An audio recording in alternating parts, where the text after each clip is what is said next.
Hello everybody! I am back with my 12/12 Recos video. I have this organizer filled with all the goodies. Usually, pag may double-digit sale month, ang dami nagtatanong sa akin for a Recos video and I usually upload them on my Instagram. But for today, I really just wanted to sit down and talk to you guys. Chikahan lang tayo and let's talk about all things beauty. For 12/12, I really wanted to highlight beauty products. So makeup and skincare muna tayo. And I was thinking yung fashion, yung lifestyle, and all of my other must-haves on Instagram ko na lang popost. But before anything else, siguro kung may bibilin kayo sa video na to aside from the beauty products, let this be it. Guys, this is the Tofu light and I'm actually using one of my Tofu lights right now alongside another mini light that I have. Kung meron akong i-recommend sa inyo na bilhin yung this 12/12, ito na talaga siya. As in, this is the best light I have found. Ang dami niyang modes, so you turn it on like that. You can adjust the brightness from 1%, pwede mo siyang ma-adjust to 100 and super ilaw na nito. As in, I'm telling you, sobrang bright niya. Meron siyang mode here. You can adjust how warm or how cool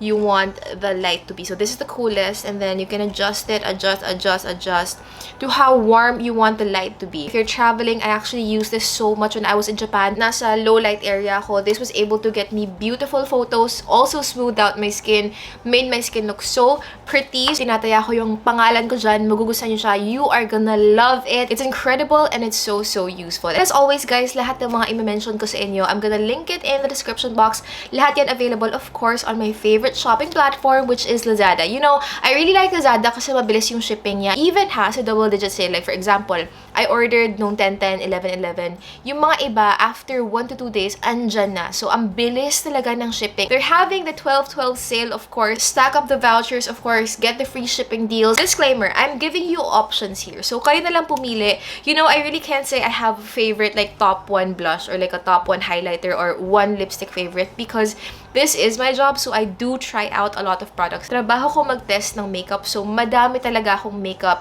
Madami akong tinatry. Pero guaranteed, lahat ng mga napunta sa videos na to, walang sponsor dito guys. Genuinely, ginagamit ko sila, nagamit ko sila, and nagustuhan ko sila ng bonggang-bongga. Skincare tayo. You know, I didn't realize I used this so much. This is the Garnier Micellar Oil Infused Cleansing Water. Sobrang tagal ko na tong ginagamit, as in 3-4 years at this point. This is truly an oldie but a goodie, as in it never fails. It is so good and it is effective. Micellar water siya, but it is oil infused. So kahit na micellar water siya, yung waterproof mascara na stubborn to remove, kayang-kaya nito. It's really easy to remove your makeup. There's no tugging and I love using this. I've gone through I don't know how many bottles and I probably will repurchase it this 12/12. I'm gonna go through my sunscreens real quick kasi sunscreen is one category in my skincare na talaga namang I love collecting. And I also love trying out different types of sunscreen. Again, I'm laying out the options. Kayo pa rin ang bahala kung ano ang bibilhin nyo. You don't need everything. If you want an invisible sunscreen, these are my best options. We have the Happy Skin Hyaluronic Sun Serum. So, SPF 50 to. It's a sunscreen serum. I really like this because it feels like skincare. Kind of feels like a moisturizing primer. It's clear. Actually, titipid ko to guys. Basta it's a clear sunscreen and then kapag blend mo siya, wala talagang color whatsoever. Lightweight, no fail. This layers beautifully under makeup. If this is on sale, better grab it because it is one of the best, actually one of my favorite Happy Skin products. Something similar is Some by Me V10 Hydra Capsule Sunscreen. Also has got SPF 50. Medyo similar to sa Happy Skin. Same silang clear. So, ayan. Actually, these are very similar. So, either one, kung naghahanap kayo ng mga gel sunscreen. Itong dalawang to, yung lutang na lutang sa akin this year. As in, super gamit na gamit ko to. If you have oilier skin, naku, recommend ko rin tong Pond's na sunscreens. Maganda tong mga sunscreens ng Pond's. Tried and tested. We have UV Bright and UV Hydrate. Personally, mas gamit ko tong UV Hydrate. Now, it does have that like white color. But then once again, you blend it out, it dries to a completely clear finish. So, wala din tong white cast. This feels hydrating, pero hindi siya oily. And I feel like it dries to a more satin, skin-like finish. So, great for oily skin. I find that with this, I have to moisturize pa on top because it's not as hydrating as I want it to be. But again, under makeup, it's beautiful. The most hydrating sunscreen I can recommend if you have drier type of skin is from Roundlab. It's a very moisturizing, hydrating type of sunscreen. As in, out of everything, this literally like melts. So if you are looking for a 2-in-1, something hydrating and something that has sun protection, hindi ko na kailangan mag-moisturizer. On days na tinatamad talaga akong, you know, mag-skin prep ng malala, I just slap this on and I go ahead with my makeup na. It serves as a really good hydrating base for under makeup. And I also have to quickly mention lang the ISSY hyaluronic acid sunstick.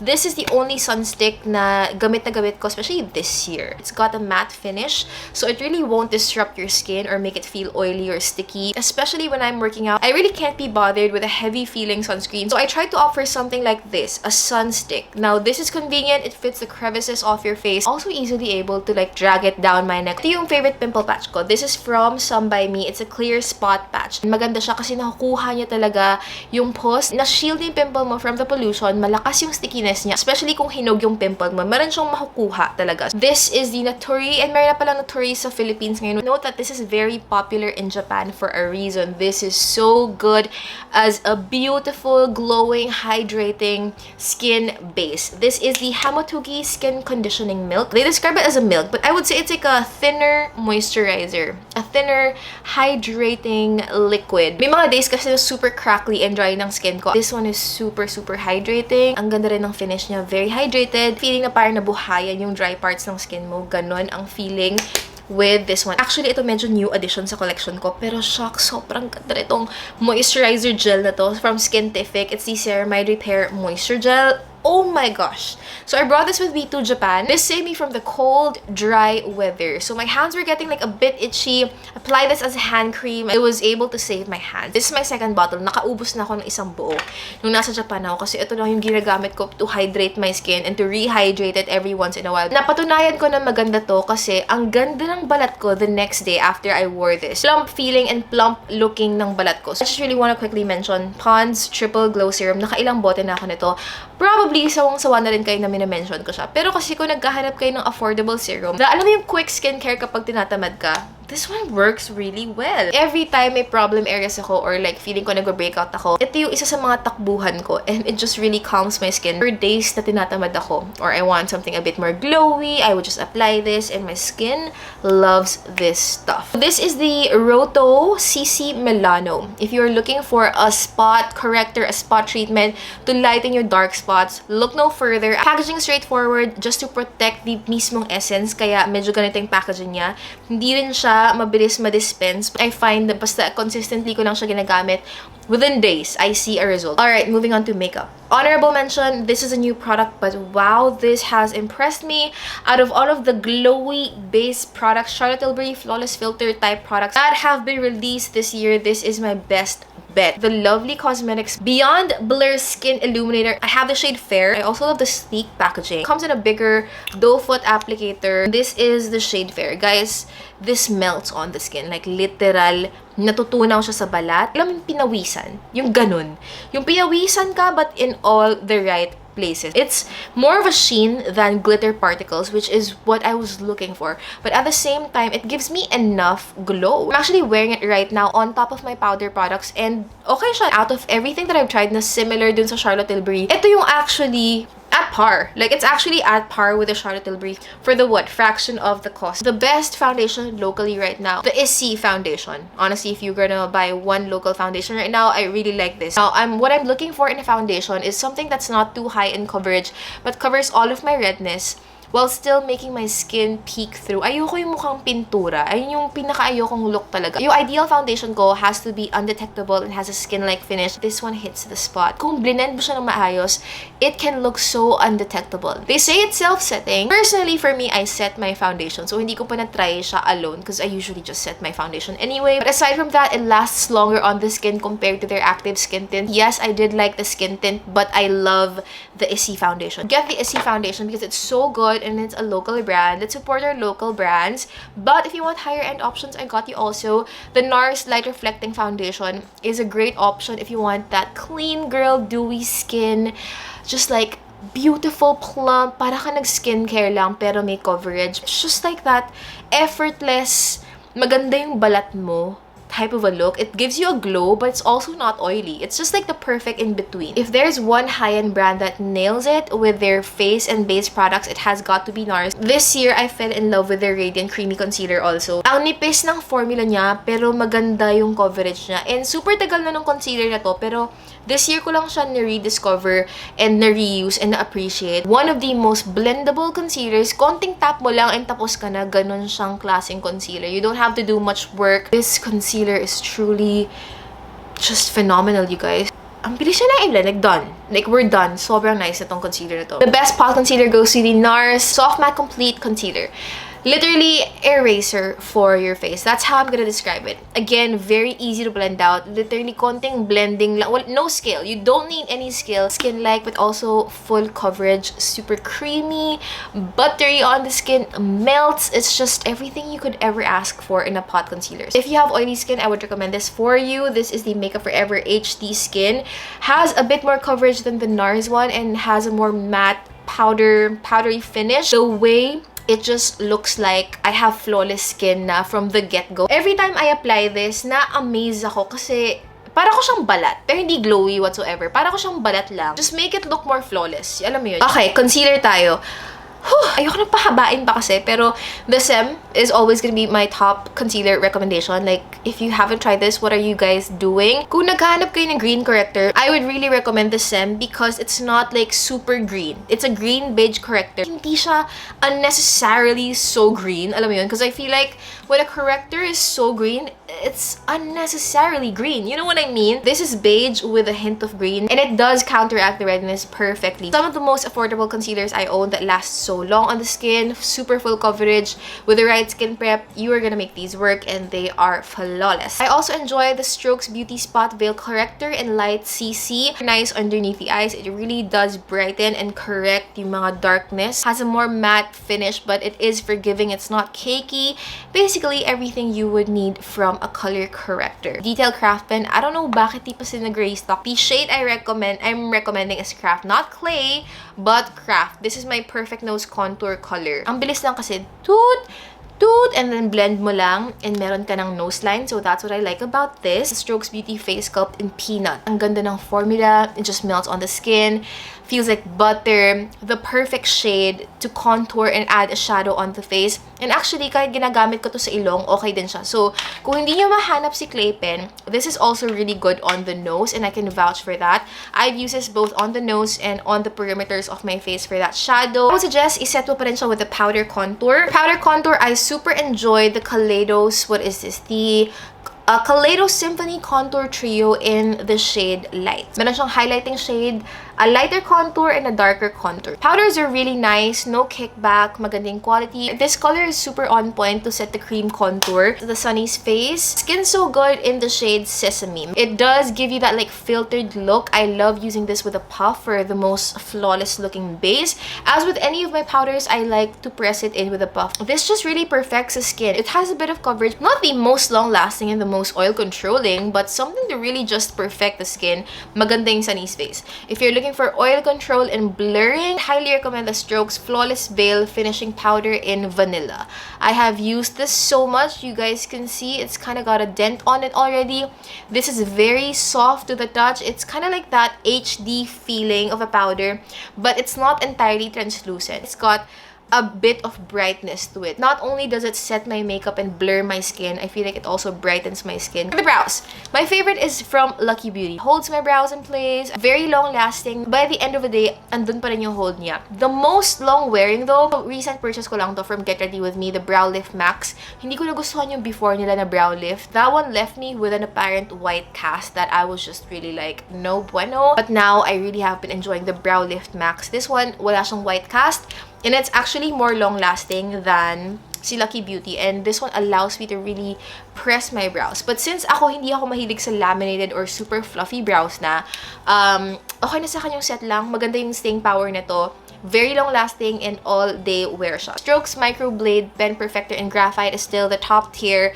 Holy grail, no fail. I'm wearing it on right now. What I like about this is it's pigmented. It just lasts for a long period of time. Super sulit nito because hindi siya mabilis maubos. So that's what I like about it. It's got a thin, super fine brush tip to really let you draw hair-like strokes on your brows. If you want like a cheaper option that does basically the exact same thing, I would say ito mas mabilis lang maubos ng a little bit. Super micro, super fine din ang tip nito. Draws in hair-like strokes. Very, very nice. Long-lasting also, and it's only 55 pesos. So, saan ka pa? I'm gonna link my favorite eyelash curler in the description box. Hindi ko kasi siya dala ngayon, but my favorite mascara would have to be from Roman. Now, I've tried them all. I've tried Hair and Make, and masasabi ko, mas gusto ko si Roman. Gusto ko kasi yung wand niya eh. Paliit lang siya, so easy to maneuver. Easy na isiksik mo siya and i-wiggle-wiggle mo siya sa every strand of your lash. It is really to coat every strand of your lash very evenly. Waterproof also. It's not a pain to remove. Like, not as crazy as a Hair and Make one. This is the best mascara I have tried, and I have tried a lot. So, sa blush, ito yung mga nag-stand out sa akin. First of all,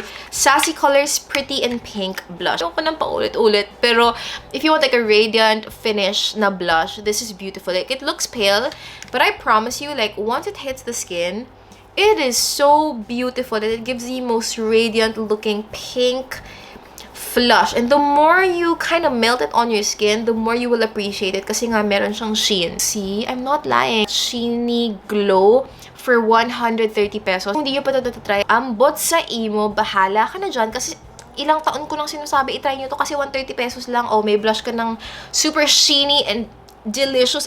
Ang ganda. It's like you're not only blushing, you're also highlighted. Also sharing my favorite shades to get ready with me na milk tints. Maganda formula, perfect pigmentation, perfect blendability. My favorite shades are Parfait and Pudding. Now, especially Parfait, this is the most beautiful neutral skin tone blush I've ever encountered. This is Parfait. Pudding, Salmon. This is like a salmon shade for me. These are the types of blushes that I really like.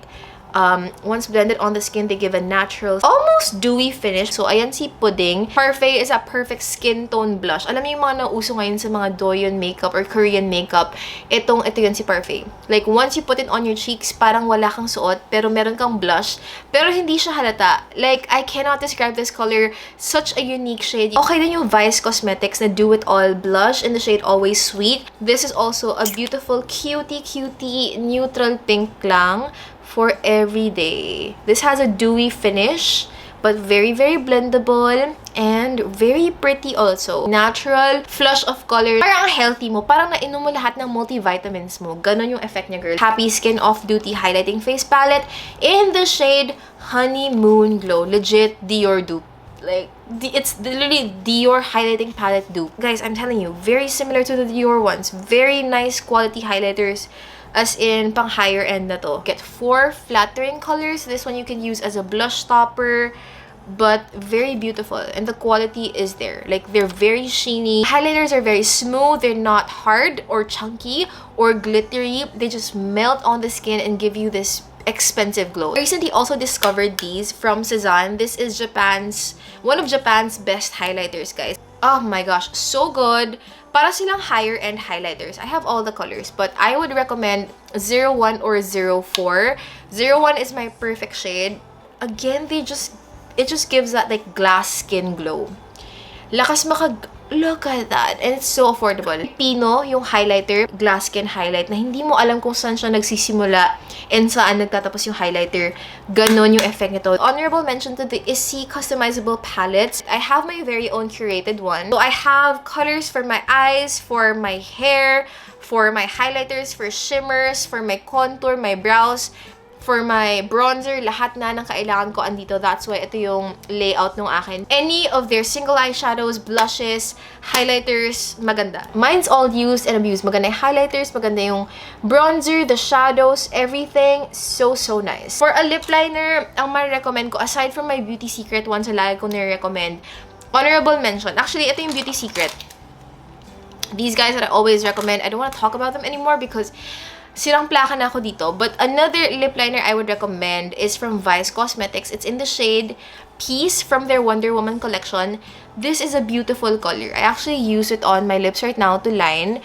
Maganda formula nito, guys. It's creamy. It doesn't tug on the lips. Out of all of their lip liners, ito yung color na super bagay for fair to light skin tones. Si Peace. I also really loved the Absolute Beauty Lippy in the shade Pinks, guys. I've been wearing this so much. Perfect tone for fair skin. As in, mahirap makahanap ng color na ganito that is very flattering and that is light enough for people with fair skin. Because again, nabanggit ko na sa inyo, hindi bagay sa akin yung mga super dark na colors. I much prefer mga natural colors lang, like pink sky. Not long-lasting at all, but it does have the feel and the glide of a very high-end lipstick. So, if you're okay with retouching, I would really recommend this. If you want something long-lasting, si Kiko Melano. I really love Kiko. Finally, nasa Philippines na sila. And I really love their unlimited double touch. 102 and 103. Very pigmented and they last so long on the lips. So any of these guys are beautiful and meron pa silang kasamang gloss on top. So it's like a 2-in-1 and they last because they are liquid lipstick. But again, very comfortable sa labi. Another option is the Bare & Bliss Lippies. Yung matte nila na transfer-proof matte tints. I'm wearing the shade 07 right now, which is the perfect neutral beige for my lips. But I also love 01. So 01 and 07, again, lighter colors for fair skin tones. I'm gonna swatch 07 right here. So as you can see, it's not overwhelmingly bright. More beige yung tones nila. So very perfect for everyday. Of course, guys, the Happy Skin in the shade Vibin is also a beautiful lip tint shade. I don't know how many of these I've gone through. I always repurchase these when they have sales. It's the perfect pinky flush. Everyday pink that's not overpowering. It does last a longer time. It leaves a stain and it's just the most flattering pink shade ever. Every time I wear this, I get so many questions. And ito na siya. Happy Skin Lip Mallow in Vibin. One of my all-time favorite. If not, my most favorite lip tint of 2023. My most used, most favorite. Ito talaga.